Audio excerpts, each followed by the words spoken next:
বাংলা ভাষায় একটা প্রবাদ আছে জানেন তো, একের আমে রক্ষে নেই তার উপরে সুগ্রীব। নির্বাচন কমিশন তৃণমূলকে এখন দুদিক থেকে চাপে ফেলে দিয়েছে। একদিকে এসআইআর নিয়ে তৃণমূল কংগ্রেস অলরেডি চাপে রয়েছে, 58 লক্ষ নাম এমনি খসড়া তালিকায় বাদ গেছে, তার উপরে এখন হেয়ারিং পর্ব চলছে। শোনা যাচ্ছে এই হেয়ারিং পর্বে 50 লক্ষের বেশি নাম বাদ যেতে পারে। সব মিলিয়ে মোট 1 কোটির বেশি নাম ভোটার তালিকা থেকে বাদ চলে যাবে। যদি 1 কোটির বেশি ভোটার তালিকা থেকে নাম বাদ যায় তাহলে তৃণমূলের পক্ষে 2026-এর বিধানসভা নির্বাচন জেতা কিন্তু খুবই টাফ হয়ে যাবে। তার উপরে নির্বাচন কমিশন এখন থেকেই নির্বাচনের প্রস্তুতি শুরু করে দিয়েছে। 2021-এর বিধানসভা নির্বাচনে এই রাজ্যে মোট 8 দফায় ভোট হয়েছিল, আর এই 8 দফায় ভোট করানোর জন্য নির্বাচন কমিশন মোট 956 কোম্পানির কেন্দ্রীয় বাহিনী মোতায়েন করেছিল।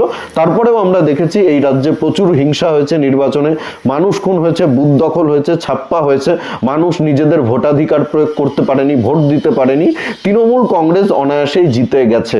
এত কেন্দ্রীয় বাহিনী মোতায়েন করে এত দফায় ভোট করিয়েও লাভের লাভ কিছু হয়নি।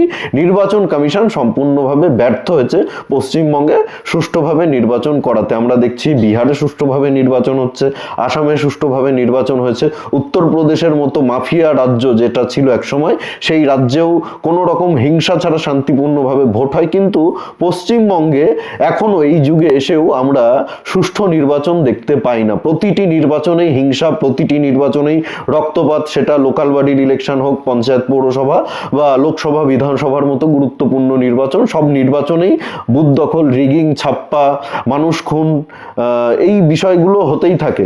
এই বিষয়টা নজরে রেখে নির্বাচন কমিশনের কাছে কিন্তু 2026-এ সুষ্ঠুভাবে নির্বাচন করানো একটা বড় চ্যালেঞ্জ পশ্চিমবঙ্গে। নির্বাচন কমিশন যত দফাতেই ভোট করাক না কেন, যতই কেন্দ্রীয় বাহিনী পাঠাক না কেন, দিন শেষে আমরা জানি এই কেন্দ্রীয় বাহিনীদেরকে নিয়ন্ত্রণ করে এই রাজ্যের আইপিএস অফিসাররা, পুলিশের বড় বড় যারা আধিকারিক রয়েছেন তারাই এই কেন্দ্রীয় বাহিনীদেরকে নিয়ন্ত্রণ করেন। কোথায় কেন্দ্রীয় বাহিনী পাঠানো হবে, কত কেন্দ্রীয় বাহিনী পাঠানো হবে, এই পুরো বিষয়টা থাকে রাজ্যের আইপিএস অফিসারদের হাতে। 2021-এর বিধানসভা নির্বাচনেও আমরা দেখেছি একদিকে হিংসা হচ্ছে, একদিকে খুনোখুনি হচ্ছে, একদিকে বুথ দখল হচ্ছে, একদিকে ভোটারদেরকে ভয় দেখানো হচ্ছে, আর একদিকে কেন্দ্রীয় বাহিনী গাছের তলায় বসে বিশ্রাম করছে, তাদেরকে সেখানে পাঠানো হচ্ছে না। যেখানে অশান্তি, যেখানে গন্ডগোল, সেখানে কেন্দ্রীয় বাহিনী নেই, কেন্দ্রীয় বাহিনী বসে রয়েছে গাছের তলায়, কেন্দ্রীয় বাহিনী রয়েছে চায়ের দোকানে, কেন্দ্রীয় বাহিনী রয়েছে থানার সামনে।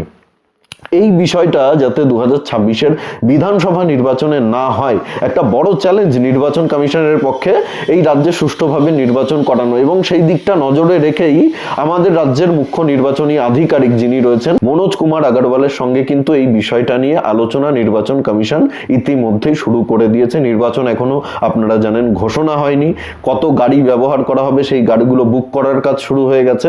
এই রাজ্যে যাতে 2026-এর বিধানসভা নির্বাচনে কোনো রকম হিংসা না হয়, ছাপ্পা ভোট না হয়, বুথ দখল না হয়, মানুষ যাতে নিজেদের ভোটাধিকার প্রয়োগ করতে পারে, সেই দিকটা নিয়ে কিন্তু এখন থেকেই নির্বাচন কমিশন বেশ সচেতন রয়েছে এবং তাতেই চাপে পড়েছে তৃণমূল কংগ্রেস। আমি ট্রেনে বাসে চলাফেরা করি, মানুষ কিন্তু সব জায়গায় যেখানেই যায়, চায়ের দোকানে, ট্রেনে, বাসে, সব জায়গায় কিন্তু মানুষ সরকারের সমালোচনা করছে, শাসকের সমালোচনা করছে, তৃণমূল কংগ্রেসের সমালোচনা করছে। এই সরকারের প্রতি কিন্তু মানুষের একটা ক্ষোভ রয়েছে, বহু মানুষের ক্ষোভ রয়েছে। গতকালকেই শান্তিপুর লোকালে দেখলাম একদল মানুষ শাসকের সমালোচনা করছে, তৃণমূল কংগ্রেসের সমালোচনা করছে। সেটা দেখে আগ্রহ নিয়ে আমি তাদেরকে জিজ্ঞাসা করলাম, আপনারা শাসকের সমালোচনা করছেন? খুব ভালো কথা, আমিও দেখি ট্রেনে, বাসে, চায়ের দোকানে সবাই শাসকের সমালোচনা করছে, তৃণমূলের বিরোধিতা করছে, কিন্তু কি করে তৃণমূল তারপরেও জিতছে? তৃণমূল কি করে তারপরেও এত ভোট পাচ্ছে?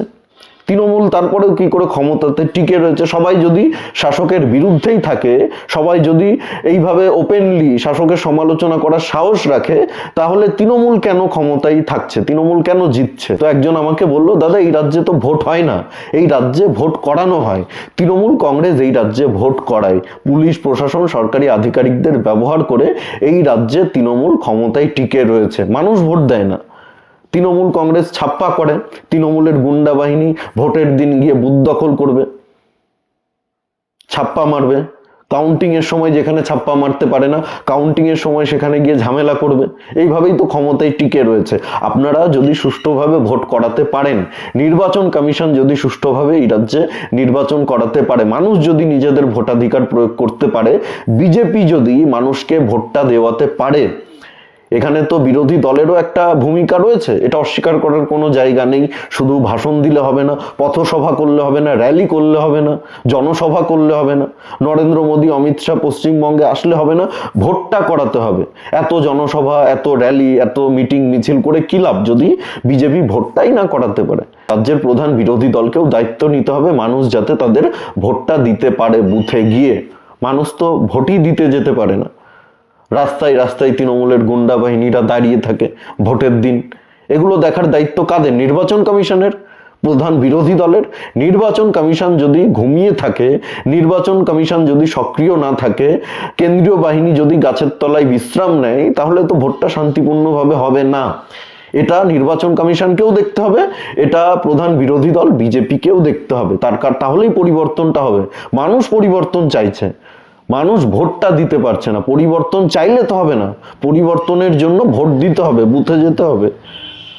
মানুষ যদি ভোট দিতে পারে তাহলে এই তৃণমূলের বিসর্জন নিশ্চিত, এটা সবার বক্তব্য।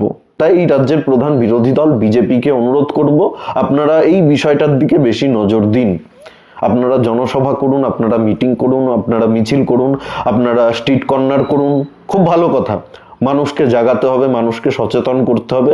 কিন্তু যারা সচেতন রয়েছে, যারা শাসকের বিরুদ্ধে, যাদের শাসকের উপরে ক্ষোভ রয়েছে, যারা এই শাসকের দুর্নীতি মেনে নিতে পারছে না, যারা শাসকের বিরুদ্ধে ভোট দিতে চায়, যারা পরিবর্তন চায়, তারা যাতে ভোটটা দিতে পারে সেই ব্যবস্থা করুন, সেই দিকে বেশি নজর দিন।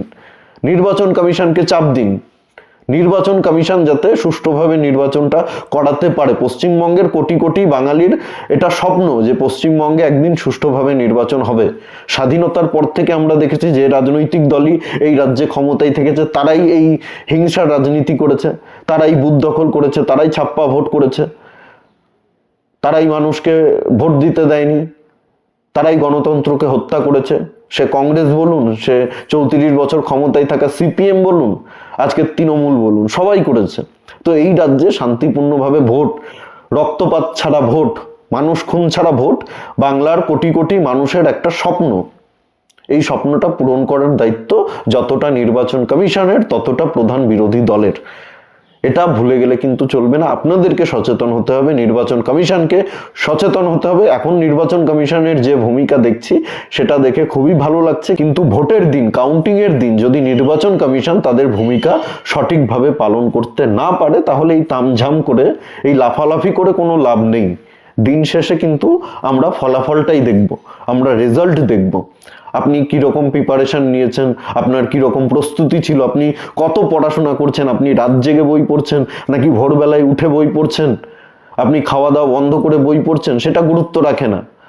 আপনার পরীক্ষার ফলাফলটাই গুরুত্বপূর্ণ। আপনি পরীক্ষার দিন কেমন পরীক্ষা দিলেন সেটা গুরুত্বপূর্ণ, আপনার পরীক্ষার ফলাফল কেমন আসলো সেটাই গুরুত্বপূর্ণ। এই বিষয়ে আপনাদের কি মতামত অবশ্যই কমেন্টে জানাতে ভুলবেন না। আর যদি আপনাদের কোনো প্রশ্ন থাকে, আপনাদের যদি কোনো পরামর্শ থাকে, তাহলে অবশ্যই সেটাও কমেন্টে জানাবেন। আর ভিডিওটি ভালো লাগলে প্রচুর পরিমাণে শেয়ার করুন, সকলের কাছে পৌঁছে দিন।